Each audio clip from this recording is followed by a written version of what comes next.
सतगुरु कबीर बीजक साकी प्रकरण साकी 40। गही टेक छोड़े नहीं, जीव चोंच जर जाए। ऐसो तप्त अंगार है, ताही चकोर चबाए। गही टेक अर्थात जो आदत पड़ी हुई है, जिस आदत को हमने पकड़ रखा है, जिस आदत के हम आदी हो गए हैं, वो छोड़ी नहीं जाती। जीव चोंच जर जाए, चाहे उस आदत से हमारा जीवन तबाह क्यों ना हो जाए, बर्बाद क्यों ना हो जाए, परंतु हम उस आदत को नहीं छोड़ते हैं। आदत बुरी सुधार लो, बस हो गया भजन। जो बुरी आदतें हैं, उन आदतों के आदी हो जाते हैं लोग। उस बुरी आदतों से लोगों का जीवन बर्बाद हो जाता है, परंतु वह आदत को छोड़ते नहीं हैं। इसी आधार पर ये साकी साहब कहते हैं कि गही टेक छोड़े नहीं। जो आदत है, जो पकड़ रखी है, उसको वो छोड़ता नहीं है। मानव उस आदत को छोड़ता नहीं है।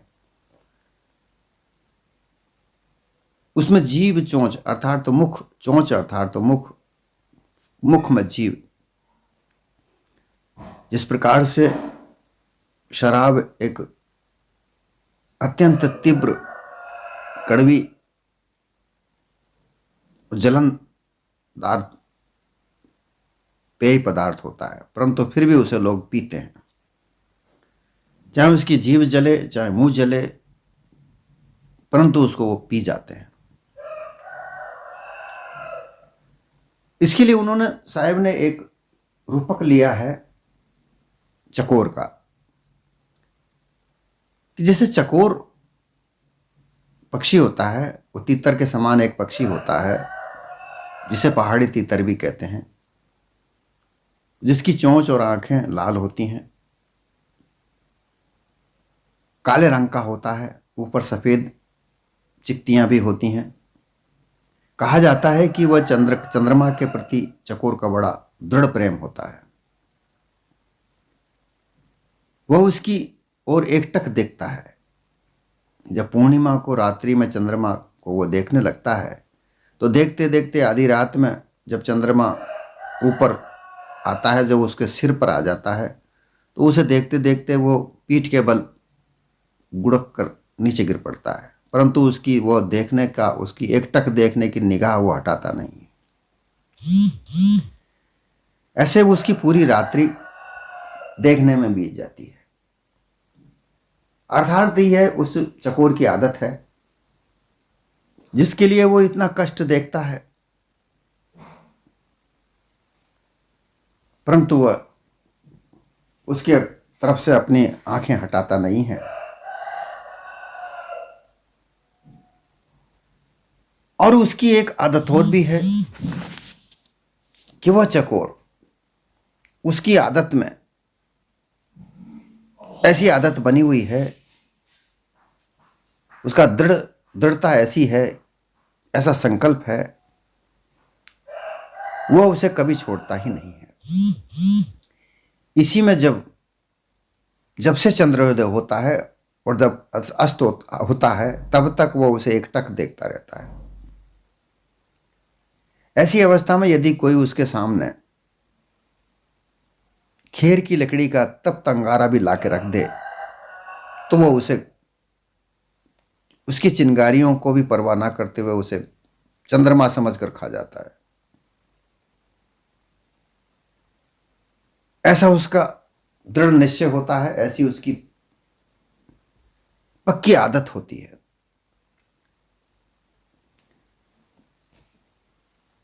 उसकी जीभ या चोंच जलते तो अवश्य होंगे, क्योंकि अग्नि उसका असर जरूर करती होगी, परंतु वह उसे सहन करता हुआ उस अंगारे को खा जाता है।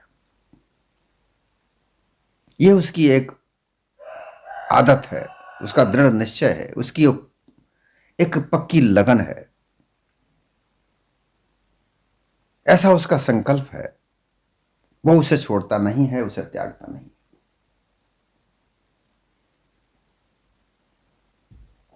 ये संकल्प उसका अपनी जीवनी बन चुका है, जीवन का आधार बन चुका है।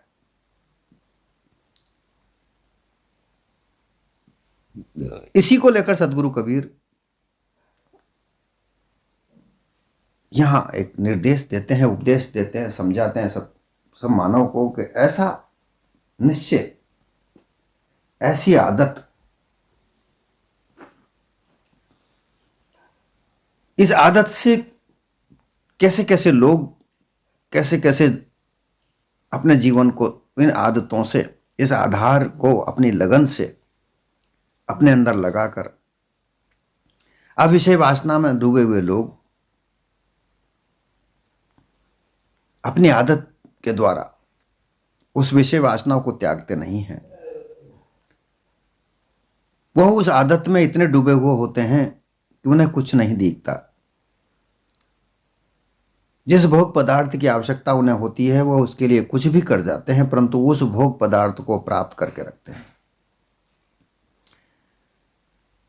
वो क्षणिक भोग उन्हें उनका पूरा जीवन तो तृप्त नहीं करता, परंतु कुछ क्षण के लिए उन्हें तृप्ति देता है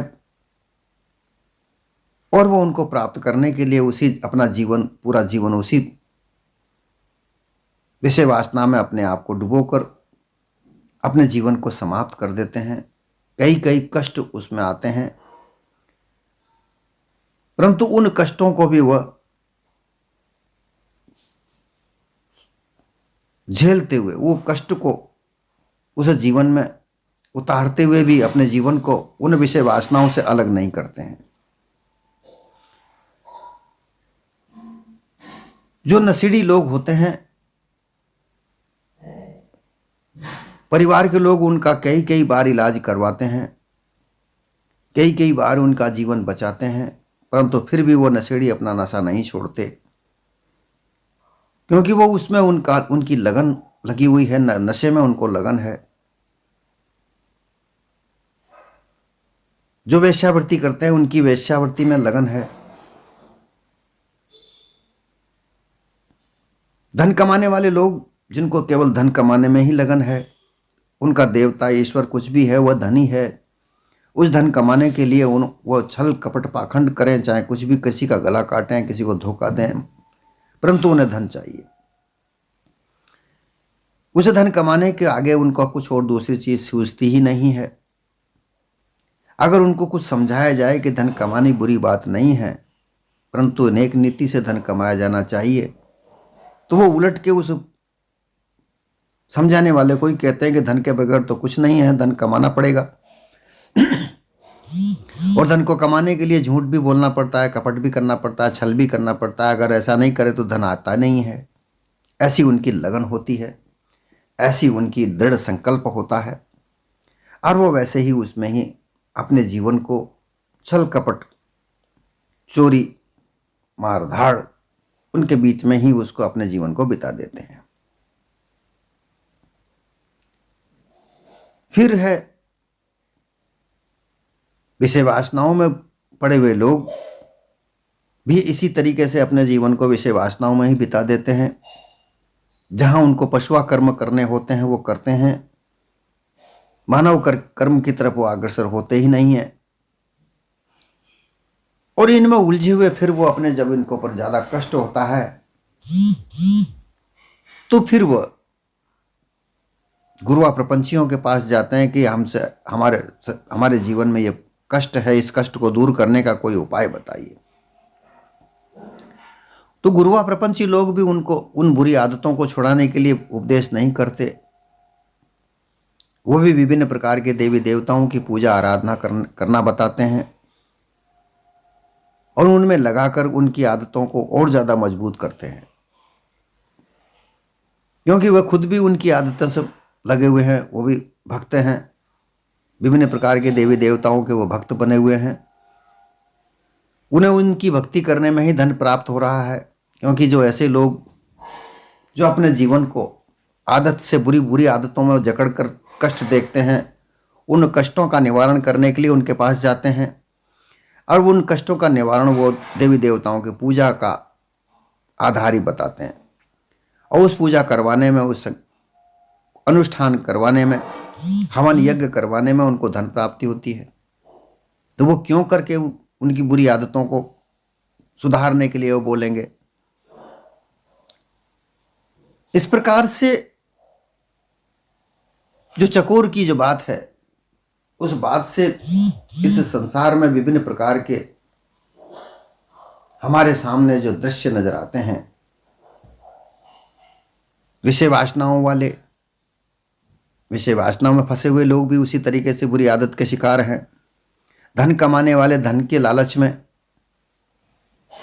अच्छे कार्य नहीं कर सकते। परिवार के मोह में फंसे हुए लोग भी अच्छे कार्य नहीं कर सकते। वो बुरी आदतों को ही अपना जीवन बना लेते हैं। उसे उनमें उनको कितने ही कष्ट आते हैं, लेकिन वो उस कष्ट के लिए देवी देवताओं का पूजा करवा लेते हैं। कभी भागवत गीता करवा लेते हैं, कभी कथा सुन लेते हैं, कभी कीर्तन करवा लेते हैं, परंतु उनकी जो आदत है वो उसे नहीं त्यागते। कष्ट देखते हैं परंतु वो उनकी आदतों को नहीं सुधारते। उनकी आदतें, उनकी लगन उन आदतों में ही लगी हुई है, दृढ़ संकल्प उन आदतों में लगा हुआ है, परंतु उनसे जो कष्ट मिल रहे हैं, उन कष्टों का निवारण के लिए उपासना करते हैं, किसी देवी देवता की उपासना करते हैं, तीर्थों में जाकर स्नान करके दान पुण्य करते हैं, होम यज्ञ वगैरह करते हैं, उसमें थोड़ा सा धन खर्च करते हैं, परंतु उनकी आदतें वो नहीं सुधारते हैं। ऐसी स्थिति में जब वो गुरुआ प्रपंचियों के पास जाते हैं तो गुरुआ प्रपंची उनको यही बताते हैं कि जो वो ईश्वर है, वो एक अनुमान ईश्वर को बताते हैं कि वो इस ईश्वर के कृपा से ही तुम माया में उलझे हुए हो, उनकी माया तुम्हें कष्ट दे रही है। वो ईश्वर माया का पति है, उसकी माया जाल में तुम उलझे हुए हो। उसकी कृपा होगी तो तुम उस माया जाल में से निकल जाओगे, अपने को मुक्त कर पाओगे, इसलिए तुम ईश्वर की आराधना करो। अब उस ईश्वर में कई प्रकार के ईश्वर बताए गए हैं। कोई शिव की आराधना करता है, कोई विष्णु की करता है, कोई राम की करता है, कोई कृष्ण की करता है, कोई देवी भवानी की करता है। अपने अपने जिस गुरु के पास जाते हैं, जैसे जैसे भक्त के पास संयोग से जिस भक्त के पास जाएगा वो वैसी ही आराधना प्रार्थना बताता है, उनके आधार पर उनके जीवन को चलाता है। वो कहता है कि तुम्हें यह कष्ट, तुम्हारे ऊपर देवी देवताओं का प्रकोप है इसलिए हो रहा है। वो देवी देवता तुम्हारा नाराज हो रहा है, तुमसे परेशान हो रहा है, तुम उसकी पूजा नहीं करते हो इसलिए तुमसे वो नाराज है। उनकी नाराजगी दूर करने के लिए तुम फला अनुष्ठान करो। विभिन्न प्रकार के अनुष्ठान बता करके, विभिन्न प्रकार के पूजा के प्रकार बता करके, विभिन्न प्रकार के यज्ञ होम बता करके, तीर्थों में स्नान बताकर उनको उसमें लगाते हैं और कहते हैं कि ये जो तुम्हें कष्ट है ये सब दूर हो जाएगा। वही कष्ट देता है वही दूर करेगा, इसलिए तुम उनकी भक्ति भाव करते रहो। जो उनकी आदतें हैं, जो बुरी आदतें पड़ी हुई हैं, वो बुरी आदतों को छुड़ाने का कोई नहीं कहता। वो उनको उस कार्य में लगाते हैं जिनसे उनको धन की प्राप्ति होती रहती है। धन की प्राप्ति किसे होती है? जो पूजा करवाते हैं, जो गुरुआ प्रपंची लोग हैं, जो पुरोहित लोग हैं, जो पुजारी लोग हैं, वो उनको विभिन्न प्रकार के अनुष्ठान, पूजा प्रकार ये बता कर खुद धन कमाने का अपना जरिया चलाते हैं, परंतु वो ये नहीं कहते हैं कि तुम्हारी ये बुरी आदतों के कारण ये तुम्हारा कार्य हो रहा है। तो ये सब लगन है, अर्थात उनकी वो आदतें हैं जिनके ऊपर उनका जीवन दृढ़ता से चल रहा है। अपने जीवन में उन्होंने अपने आप को उस आदत के ऊपर आधार बना रखा है, उस आधार पर ही अपने जीवन को वो चलाते हैं। अर्थात कहने का तात्पर्य यह है, यह मानव अपनी आदत से परेशान है, उसका जीवन परेशानियों में घिरा है, मुसीबतों में घिरा है, परंतु उन आदतों को वो नहीं सुधारता है। और जो उसे कष्ट मिल रहा है, उस कष्ट को ईश्वर की देन मानता है, देवता की देन मानता है, और उनको निवारण करने के लिए देवताओं की पूजा करता है, पूजा करवाता है। विचार करने वाली ये बात यह है कि आदत बुरी नहीं सुधरेगी तब तक कष्ट दूर कैसे होगा।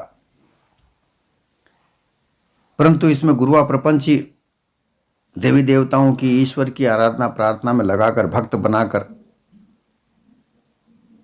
लोगों को उसमें उलझाते हैं और ऐसे भ्रमित करते हैं। उस भ्रमित करने में, उनको उलझाने में इन गुरुआ प्रपंचियों को धन की प्राप्ति होती है।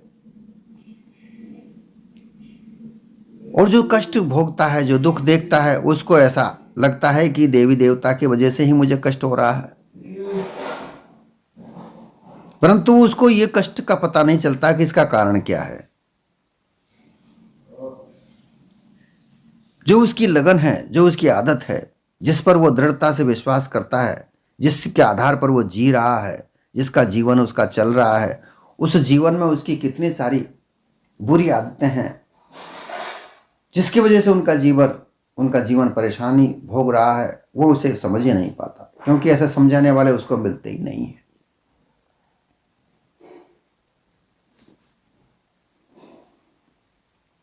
गुरुआ प्रपंची लोग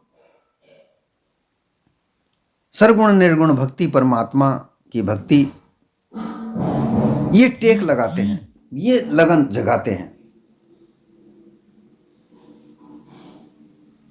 ऐसा विश्वास उनके अंदर जगाते हैं कि वह ईश्वर ही इस संसार को चलाने वाला है, वह ईश्वर ही दुख सुख का देने वाला है, वह परमात्मा ही सब कुछ देने वाला है, दुख वही देता है, सुख वही देता है। इसलिए उसकी आराधना प्रार्थना करो, उसी के लिए पूजा करो, उसी को योग के द्वारा समझो, जानो, ब्रह्म ज्ञान के द्वारा उसको जानो। जो कि अनुमान काल्पनिकता है, उस अनुमान कल्पना में लगाकर और उन लोगों को भ्रमित किया जाता है। परंतु उनकी जो आदतें हैं, विषय वासना की लगन है, लोभ मोह में जो बंधे पड़े हैं, लोभ मोह के बंधने में उनका जो बंधन है, उसको काटने का वो कारण नहीं बताते हैं, तरीका नहीं बताते हैं, और उनको उलझा करके वो लोग जीवन भर बांधे रखते हैं। जब मुक्ति की बात आती है तो वो मुक्ति के लिए तो कह देते हैं कि मुक्ति तो मरने के बाद प्राप्त होगी। वो कह देते हैं कि जीवन में, मानव जीवन में कभी मुक्ति मिल ही नहीं सकती, कोई मुक्त हो ही नहीं सकता। ये तो सब मुक्ति तो मरने के बाद ही प्राप्त हो सकती है, अन्यथा तो मानव जीवन बंधन ही बंधन से बंधा हुआ है, इसलिए इसको बंधा कहा जाता है, क्योंकि ये बंधा हुआ है। ये मुक्त हो ही नहीं सकता, कोई मुक्त नहीं हुआ, आज तक कोई मुक्त नहीं हुआ, ऐसा दृढ़ विश्वास करा करके लोगों को वो उनकी बुरी आदतों की तरफ से अचेत रखते हैं, उनको चेताते नहीं है कि तुम्हारी बुरी आदत है, इसकी वजह से तुम्हें कष्ट हो रहा है, इसकी वजह से उनको, इसके लिए उनको चेताते नहीं है। बस वो तो वो ये कहते हैं कि ये ईश्वर है, ये परमात्मा है, इनकी वजह से तुम्हें कष्ट हो रहा है, ये तुम्हारा देवता है, इसकी वजह से तुम्हारा कष्ट हो रहा है, इनकी पूजा आराधना प्रार्थना करो, ये तुम्हें सब कुछ देंगे, यही तुम्हें सुख देंगे, यही तुम्हें सौभाग्य देंगे, और यही तुम्हें अंतिम समय में जब तुम प्राण छोड़ोगे तो तुम्हें मुक्त कर देंगे।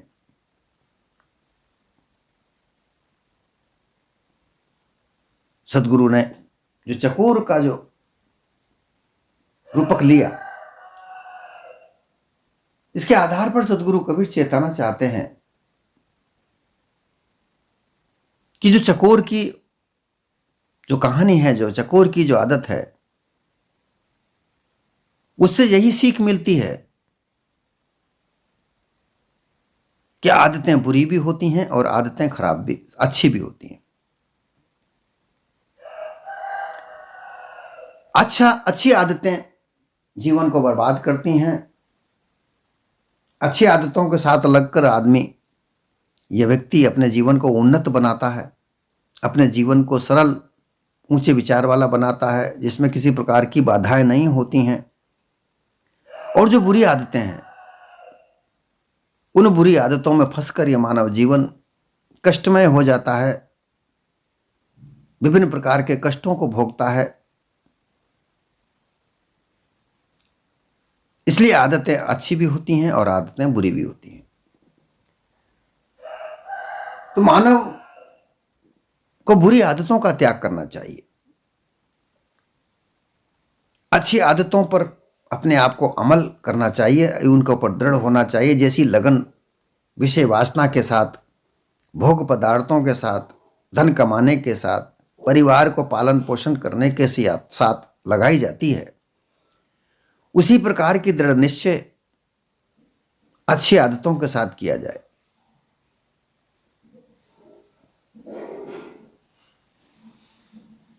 तो ये मानव जीवन उच्च पराकाष्ठता तक पहुंचेगा। जीवन के संकल्प विकल्प से हटकर पशुआ कर्मों को त्याग कर मानव कर्मों में लगेगा, जहां लोभ, लालच, क्रोध, मोह नहीं है, जहां अहंकार नहीं है, जहां एक व्यवहारिकता है, सहज प्रेम पूर्वक एक जीवन है, जहां मानवता है, ना ऊंच है, ना नीच है, ना धर्म है, ना कर्म है। विभिन्न प्रकार के धर्मों की भ्रांतियां जहां नहीं है, ऐसा जीवन उन अच्छी आदतों में, उत्तम आदतों में है। अपना मानव जीवन एक व्यवहार, सदव्यवहार के साथ, सदविचार के साथ, सहजता पूर्वक अगर बनाया जाए, उसके ऊपर दृढ़ हो जाए, अगर मानव दृढ़ हो जाए, तो मानव जीवन पूर्ण तरीका से निभ्रांत, कष्ट से अलग, सर्वदा सुखपूर्वक व्यतीत हो सकता है। परंतु ज्यादातर लोगों का जो दृढ़ निश्चय है, जो उनका संकल्प है, वो धन कमाने की ओर है। मुख्य रूप से धन कमाने का जो दृढ़ संकल्प है, वो हर प्रकार से धन कमाने का आधार बना रखा है। धन कमाने के लिए किसी प्रकार का कोई बुराई नहीं है, क्योंकि धन के बगैर जीवन नहीं चलता। मानव जीवन को चलाने के लिए धन की आवश्यकता होती है, परम आवश्यकता होती है। अब यहां पर दो लक्ष्य हो जाते हैं, केवल धन कमाना है या धन कमाने का साधन पाना है। धन कमाया जाता है साधन से। अब धन कमाने के साधन है, नौकरी चाकरी है, खेती बाड़ी है, व्यापार है, इनसे धन कमाया जाता है। अब ये विभिन्न प्रकार के हो सकते हैं, परंतु लोग साधन को न मानकर केवल धन कमाना चाहते हैं। जब ऐसी लक्ष्य लगाया जाता है कि केवल धन कमाना है, तो फिर वहां नौकरी चाकरी, व्यापार धंधा, बिजनेस, खेती बाड़ी ये मायने नहीं रखती। फिर वहां पर तो छल कपट, पाखंड, झूठ, लूट ये मायने रखता है।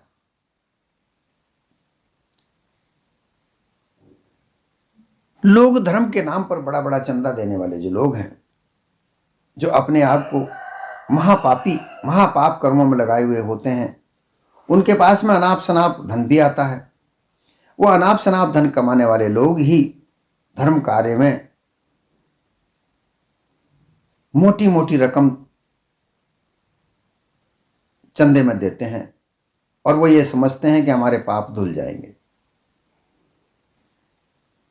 और उस मोटी रकम से जो आयोजन करता होते हैं, बड़ा बड़ा दिखावा करते हैं, धर्म के नाम पर बहुत बड़ा बड़ा दिखावा हो रहा है, उस दिखावे में उस धन का कुछ हिस्सा खर्च करते हैं, बाकी उस धन को फिर वो अपने विषय भोग में ही लगाते हैं। इस प्रकार से बुरी आदतों का ज्यादा संचार हो रहा है, अच्छी आदतों का नहीं।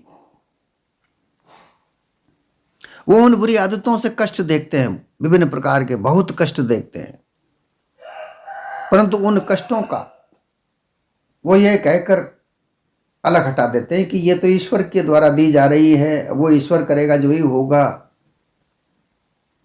भाई हम क्या कर सकते हैं, हम तो उसी ईश्वर की एक कठपुतली हैं, वो जैसा नाच नचा रहा है वैसा कर रहे हैं। ऐसी बातों के द्वारा वो उस कष्ट को सहन करते हैं और उस कष्ट को दूर करने के लिए उनके पास अनाप शनाप धन होता है, उसको वो खर्च भी करते हैं, परंतु कष्ट उनका दूर नहीं होता है। कष्ट दूर होने का तो मुख्य जो औषधि है वो उन बुरी आदतों को छुड़ाने की है और अच्छी आदतों को धारण करने की है। लगन दोनों तरफ होती है। देखिए, लगन जिस तरीके से चेष्टा होती है, चकोर के इस कार्य से विभिन्न प्रकार के आशय सामने आते हैं। इनकी तरफ से दो रास्ते निकलते हैं, एक बुरे रास्ता, एक अच्छाई का रास्ता। अच्छाई, अच्छे कार्यों के लिए, अच्छी आदतों के लिए भी अगर वैसी ही दृढ़ता लगाई जाए जैसा चकोर रखता है, तो उससे मानव जीवन सहज सरल उच्चता की ओर जा सकता है। और उन्हीं आदतों को बुराई की तरफ लगाया जाए तो ये मानव जीवन कष्टमय ही रहेगा। और उन कष्टों को दूर करने के लिए विभिन्न प्रकार के अनुमान, काल्पनिक पूजा जब तब की तरफ आकर्षित होंगे जिनसे ये कष्ट दूर हो ही नहीं सकता।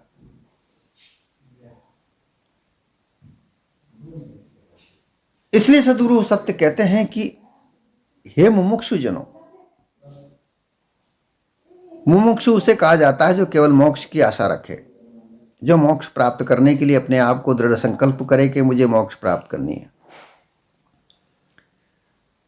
तो जीवन में विभिन्न प्रकार के कष्टों को भोगता हुआ जिस दिन व्यक्ति को यह जांच हो जाए कि मुझे तो ये कष्टों से मुक्ति हो चाहिए, मोक्ष चाहिए, ये कैसे मिलेगी, मुझे तो कुछ नहीं चाहिए, धन खूब कमा लिया, ऐश्वर्य खूब कमा लिया, यश खूब कमा लिया, परंतु मुझे मुक्ति कहीं नहीं है, मुझे तो मुक्ति चाहिए, मुझे मोक्ष चाहिए और मुझे मुक्ति मोक्ष देने वाला ही कोई चाहिए।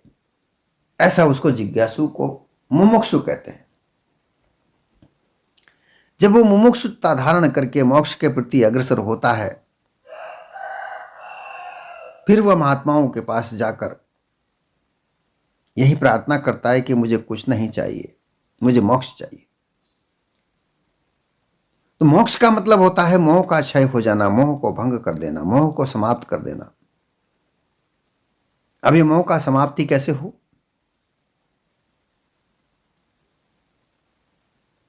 ये मोह की जो समाप्ति का रास्ता है वह है अपने जीवन को सरल बनाना, अपनी विभिन्न प्रकार की इच्छाओं को कम कर देना, क्योंकि इच्छाओं का कोई पारावार नहीं है। और इनके लिए करना, सत्संग में जाओ, सत्संग करो, जो सत्य है उसको धारण करो और असत्य का त्याग करो, यह सत्संग है। ऐसे गुणी जनों के साथ बैठो, ऐसे गुणी जनों का संग करो जो तुम्हें वह भेद बता दे, जो असत्य का त्याग का रास्ता बताए और सत्य को धारण करने का रास्ता बताए।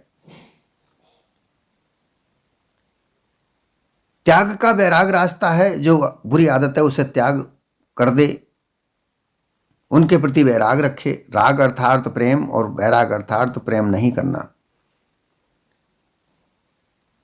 सार को ग्रहण करे, असार को त्याग दे, तभी जाके कल्याण होगा इस मानव देह का।